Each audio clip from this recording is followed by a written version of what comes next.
రిషి బోటీ soup ఎట్లుంది? వస్తుంది. ఎలా తయారు చేసుకోవాలో చూద్దామా. ముందుగా పావు కేజీ బోటీ తీసుకోవాలి. వేడి నీళ్ళల్లో కాస్త ఉప్పు వేసుకొని బోటీని క్లీన్ చేసుకోవాలి. క్లీన్ చేసుకున్న బోటీని ముక్కలుగా కట్ చేసుకోవాలి.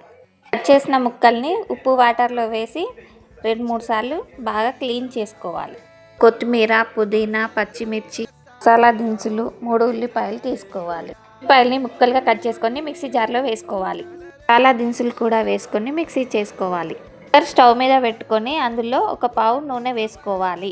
ఇందులో సాజీరా, బిర్యానీ ఆకు, చిన్న బండ పువ్వు వేసుకోవాలి. తర్వాత పచ్చిమిర్చి, ఉల్లిగడ్డ పేస్ట్ వేసుకోవాలి. ఉల్లిపాయ పేస్ట్ బాగా వేగాక అల్లం వెల్లుల్లి పేస్ట్ వేసుకోవాలి. పుదీనా, కొత్తిమీర తరుగు వేసి కొంచెం పసుపు వేసి కలుపుకొని క్లీన్ చేసుకున్న బోటీని అందులో వేయాలి. 5 నిమిషాలు బోటీని మగ్గించుకోవాలి.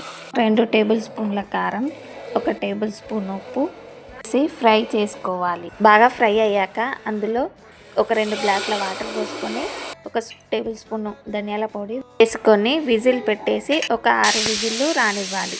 మూత తీసి కొత్తిమీర, పుదీనా వేసుకోవాలి. ఎంతో టేస్టీగా ఉండే బోటీ సూప్ రెడీ.